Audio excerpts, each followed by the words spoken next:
Morning, everybody. How are you all? I hope you all are fine. So, today I'm going to share a video about respiration in plants and animals. In this chapter, we will discuss about how any plants and animal respires. Alright, so first of all, we will understand the term respiration. So you all know that all organisms get energy. They need from food.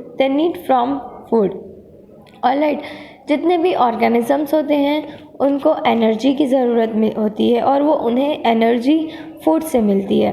Alright, so first of all the food molecules are broken down into simple soluble molecules. Then the simple molecules are carried out to all cells. सबसे पहले क्या होता है कि जो हमारे food molecules हैं, जब हम फूड अपनी बॉडी के अंदर गेन करते हैं, इनहेल करते हैं, तो हमारी फूड मॉलिक्यूल सबसे पहले छोटे छोटे पीसेस में ब्रेक होती है और सॉल्युबल हो जाती है. ठीक है, फिर ये सिंपल और सॉल्युबल मॉलिक्यूल्स हमारी पूरी बॉडी के सेल्स तक जाते हैं, सेल्स में एंटर करते हैं. सेल्स में जाने के बाद ये फूड मॉलिक्यूल्स ऑक्सीजन के साथ कंबाइन होते हैं और एनर्जी का प्रोडक्शन करते हैं. And this last process is called respiration. In the cell, combination of oxygen and food molecules and production of energy is called respiration. So we can define respiration like this. Respiration is the process in which the food molecules combine with the oxygen to produce energy in our cells. Alright, तो ये हमारी हो गई respiration की process.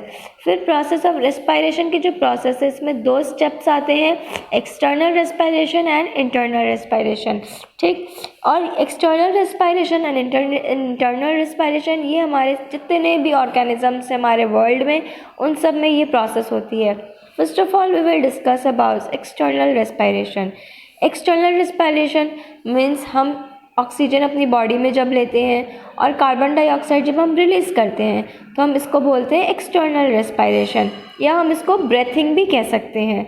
Different organisms में different place पे breathing की process होती है या एक्सटर्नल रेस्पायरेशन की प्रोसेस होती है.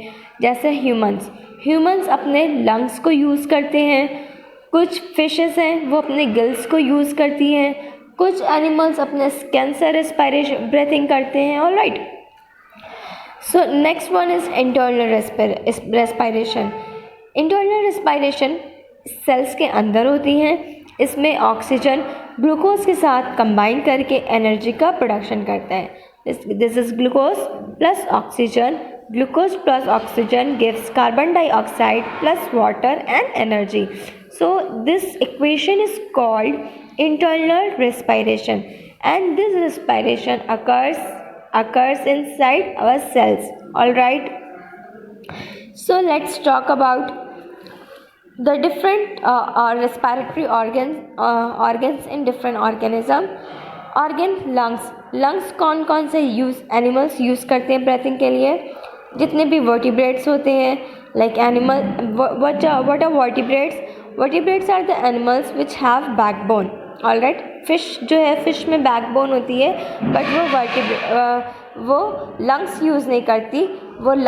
वो क्या यूज़ करती है? गिल्स यूज़ करती है. ठीक है, जितने भी वर्टिब्रेट्स हैं except fishes, they use lungs to breath. वो हमारी डिफरेंट बॉडी ऑर्गन से, हमारी जैसे नोज़ है, नोज़ के थ्रू, नॉस्ट्रिल के थ्रू हम ऑक्सीजन को इनहेल करते हैं और कार्बन डाइऑक्साइड को एक्सहेल करते हैं.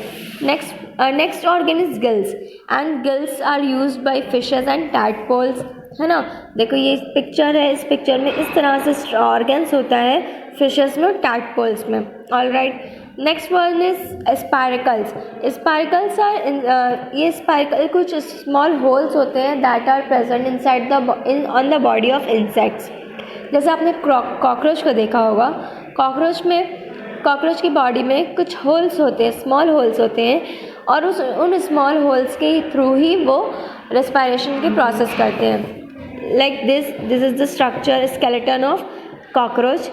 These small holes are called spiracles. All right. Next one is skin. Skin are generally used by earthworm and leches, ठीक है, जोंक जिसको हम बोलते हैं, अर्थवॉर्म जिसको बोलते हैं ना, उनमें जो लेस डेवलप्ड एनिमल होते हैं जो सिर्फ क्रॉल करते हैं, क्रॉलिंग की करते हैं ग्राउंड पे, तो वो सारे स्किन के थ्रू और लंग्स के थ्रू भी ब्रेथ कर सकते हैं। फ्रॉग जो है वो हमारा ऐसा एनिमल है जो लंग भी यूज़ करता है और स्किन भी यूज़ करता है। ऑल राइट स्टूडेंट्स, सो अगर हम यहाँ पे हम एक्टिविटी देखते हैं, इस एक्टिविटी में हमें क्या करना है, इस एक्टिविटी से हमें ये क्लियर हो जाएगा कि जब हम एक्सहेल करते हैं तो वो कार्बन डाइऑक्साइड ही रिलीज़ होती है या नहीं होती है। सो सबसे पहले हमें क्या करना है, हमें एक गिलास पानी में हमें एक चम्मच लाइम, इसमें one table spoon lime water हम इसमें ऐड करेंगे, लाइम जूस यानी नींबू का रस अगर हम इसमें जूस करेंगे ऐड करेंगे, ठीक है। फिर इस मिक्सचर को हम सेटल होने के लिए छोड़ देंगे ताकि ये एकदम क्लियर लिक्विड हो सके। फिर इसमें एक देखो ये कवर बनाया है, सर्कुलर कवर्स हैं। इस सर्कुलर कवर्स में 2 होल्स हैं। ऑलराइट, इस होल को हम इसमें हम डालेंगे इसमें। ऑलराइट, तो इसमें हम 2 स्ट्रॉ इसमें डिप करेंगे। एक स्ट्रॉ ए है और सेकंड स्ट्रॉ क्या है, बी है, ठीक है। फिर उसी तरह से हम तीसरा भी इसमें लेंगे। तीसरे में क्या, नेक्स्ट वाले बीकर में हम क्या करेंगे, इसमें हम भी 2 होल करेंगे और इसमें भी स्ट्रॉ पुट करेंगे, ठीक है। तो सबसे पहले इसमें से तो एयर जाएगी, इस स्ट्रॉ में से इसमें एंटर करेगी एयर, ठीक है। इसमें से हम एयर लेंगे अपने मुंह के अंदर। फिर इस बीकर में क्या करेंगे, जब हम एक्सहेल करेंगे एयर को, तो हम जब एक्सहेल करेंगे तो ये जो वाटर है ये इसका कलर चेंज हो जाएगा। तो इसमें इसका कलर इसलिए चेंज हो रहा है क्योंकि जब हम एक्सहेल करते हैं तो इसमें से कार्बन डाइऑक्साइड इसमें एंटर होगा और ये कार्बन डाइऑक्साइड जब लाइम वाटर से मिक्स होगा तो इसके कलर को चेंज कर देता है। तो ये हमारा कंफर्मेशन होगा कि जब हम एक्सहेल करते हैं तो हमारे एक्सहेलेशन में कार्बन डाइऑक्साइड गैस ही रिलीज़ होती है। ऑलराइट, क्योंकि कार्बन डाइऑक्साइड गैस ही लाइम वाटर को मिल्की कलर में कन्वर्ट कर सकता है। Next we will talk about respiration in plants में कुछ स्पोर्स होते हैं, उनकी लीव्स में स्मॉल स्पोर्स होते हैं और उन स्पोर्स को हम स्टोमेटा कहते हैं। ऑलराइट, तो ये स्टोमेटा, अगर आप प्लांट की लीव्स को देखें बहुत ध्यान से तो उनकी लीव्स पे बहुत स्मॉल पोर्स होंगे और ये स्मॉल पोर्स के अंदर ये सेल्स होती हैं and these cells are called guard cell.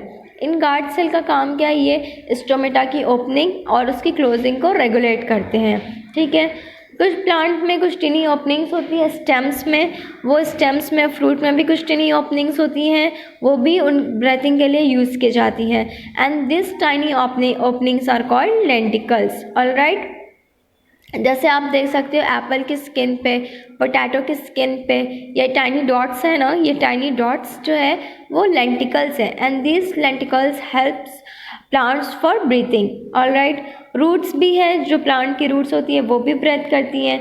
Breath कैसे करने का मतलब कि जो रूट्स हैं उनको ऑक्सीजन चाहिए, वो ग्रो करती हैं नीचे की तरफ, वो ग्रो करती हैं और ग्रो करने के टाइम वो ऑक्सीजन को इनहेल करती हैं। इस तरह से हम समझ सकते कि यस, रूट्स भी जो है वो ब्रीथिंग में बहुत अच्छे से ब्रीथिंग की प्रोसेस कंप्लीट करती हैं।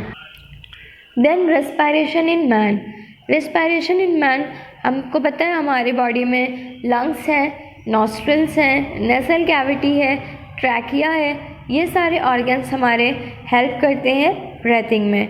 ऑलराइट, हम ऑक्सीजन को अंदर टेक इन करते हैं और कार्बन डाइऑक्साइड को गिव आउट करते हैं from our nostrils.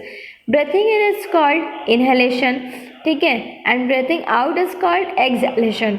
Inhalation and exhalation, inhalation मतलब सांस अंदर लेना एंड एक्सहेलेशन मीन्स सांस बाहर छोड़ना। तो जितने भी टाइम हम 1 मिनट में जितने टाइम्स इनहेलेशन और एक्सहेलेशन की प्रोसेस करते हैं उस नंबर को हम क्या बोलते हैं, रेस्पिरेशन रेट बोलते हैं। ऑलराइट, सो एक नॉर्मल जो ह्यूमन है वो पर मिनट में 15 to 20 वो उसकी रेस्पिरेशन रेट होती है, मतलब 50 to 20 टाइम्स वो इनहेल और एक्सहेल करता है। अब बात करते हैं कि हम सांस कैसे लेते हैं। How we breathe, we take in air through the nostrils which led to the nasal cavity. हम अपने नॉस्ट्रल के थ्रू एयर को अंदर लेते हैं, फिर वो आगे बढ़ के ये हमारी नॉस्ट्रल्स है, और ये नॉस्ट्रल्स के बाद ये इतनी आती है हमारी नेसल कैविटी। ठीक है, ये हमारी नेसल कैविटी है। नेसल कैविटी के बाद यहाँ पे जब एयर एंटर करती है तो वो एयर क्या होगी, वहाँ वार्म फील होती है। वार्म फील इसलिए होती है क्योंकि हमारे जो नेसल कैविटी है, नेसल कैविटी में हेयर्स होते हैं और म्यूकस होता है। ठीक है, हमारे नेसल कैविटी में हेयर्स और म्यूकस होते हैं, और ये हेयर और म्यूकस का काम क्या है, ये जितने भी एयर के साथ जितने भी डस्ट पार्टिकल्स हमारे नोज़ में एंटर कर रहे हैं उनको ट्रैप करते हैं, और हमारी लंग्स में जो एयर को एंटर करते हैं वो प्योरीफाई करने का काम करते हैं। ऑलराइट, यानी जितने भी डस्ट पार्टिकल्स है एयर के थ्रू, एयर में वो म्यूकस और हेयर उसको ट्रैप कर लेते हैं। अब नोज़ के बाद जो एयर है वो तो क्लीन हो गई, अब वो फेरिंग्स, एक शॉर्ट ट्यूब है यहाँ पे, ये short tube, and this short tube is called the pharynx. From here it goes into the trachea, और trachea is also known as windpipe. The trachea branches into two thinner tubes called bronchi. This two thinner tubes is called bronchi, which enters the lungs. Between the pharynx and the trachea, there lies the larynx, and this larynx is called voice box. Alright, and this term is known as larynx, and this larynx is responsible for speeches. Alright, then two folds of tissue protruding into it to vibrate produce sound. After entering the lungs, the bronchi divided into smaller and smaller tubes, and this smaller and smaller tubes is called bronchioles. ठीक है, ये smaller and smaller tubes is called bronchioles. Air passes through the bronchioles and finally enters this tiny sacs called alveoli. आपने देखा होगा कि ये जो सबसे पहले ये ट्रैकिया है, ट्रैकिया डिवाइड होती है दो थिनर ट्यूब्स में, दैट इज़ कॉल्ड ब्रॉन्ची। ब्रॉन्ची के बाद ये और भी थिनर ट्यूब्स में डिवाइड होती है, दैट इज़ कॉल्ड ब्रोंकीहोल्स। अब इस ब्रोंकीहोल्स में पाउच लाइक स्ट्रक्चर होता है, and that pouch like structure is called alveoli. Alright, and each lung has millions of alveoli which get filled with air when we inhale. जब भी हम सांस लेते हैं ये alveoli filled हो जाते हैं. Alright, फिर इसके बाद इस alveoli के आगे पूरे इस तरह वॉल पे हमारी blood vessels होती हैं, and it combines with the oxygen combines with hemoglobin, and the hemoglobin present inside of the blood. And when the oxygen combines with blood, it terms known as oxyhemoglobin. Alright, फिर ये oxyhemoglobin हमारी body की सारी sales तक carry किया जाता है, और जितनी भी कार्बन डाइऑक्साइड प्रोड्यूस होती है उसी प्रोसेस से वापस ट्रांसपोर्ट की जाती है लंग्स तक, और लंग्स से फिर नोज़ से हमारी नोज़ से वो एक्सपेल आउट हो जाती है। ऑलराइट, सो ये हमारा ये alveoli है। एटमॉस्फेरिक एयर एल्वियोला में एंटर करती है, एटमॉस्फेरिक एयर एंटर की, फिर इधर से ये एटमॉस्फेरिक एयर ऑक्सीजन कैपिलरी में एंटर कर जाएगी ब्लड में, फिर इधर से कार्बन डाइऑक्साइड जो ब्लड का हमारी बॉडी में जो वेस्ट मटेरियल है कार्बन डाइऑक्साइड, वो दूसरी साइड से दूसरी टिश्यूज़ लेकर आती है एल्वियोलाई के अंदर, फिर एल्वियोलाई से वो वापस नोज़ के थ्रू एक्सपेल आउट हो जाएगा। ठीक है, तो यहाँ पे देखो, यहाँ पे ये हमारा होता है डायाफ्राम। तो जब हम इनहेल करते हैं, सांस अंदर लेते हैं, तो ये हमारा डायाफ्राम इस तरह से कॉन्ट्रैक्ट हो जाता है, और जब हम सांस छोड़ते हैं तो हमारा डायाफ्राम रिलैक्स की पोजीशन में आ जाता है। ठीक है, तो हमारे में रेस्पिरेशन की जो प्रोसेस है वो भी दो टाइप्स की होती है, aerobic respiration and anaerobic respiration. Aerobic respiration में जो हम ग्लूकोज और ऑक्सीजन कंबाइन होकर जब कार्बन डाइऑक्साइड रिलीज़ करता है तो वो होता है एरोबिक रेस्पिरेशन। और एनारोबिक रेस्पिरेशन में ग्लूकोज को ऑक्सीजन की ज़रूरत नहीं होती, वो ग्लूकोज डायरेक्टली ब्रेक डाउन हो जाता है अल्कोहल और carbon dioxide and energy produce करता है। ये जो इस टाइप का जो एनारोबिक रेस्पिरेशन है वो कुछ बैक्टीरिया में होता है, कुछ फंगस में होता है, तो ये एनारोबिक रेस्पिरेशन करते हैं, मीन्स इन्हें ऑक्सीजन की ज़रूरत नहीं होती। Alright, so I hope you all understand the chapter, basic concept of the chapter respiration in plants and animals. If you have any issue or any query, you can ask me in comment box. Till then, take care. Bye bye.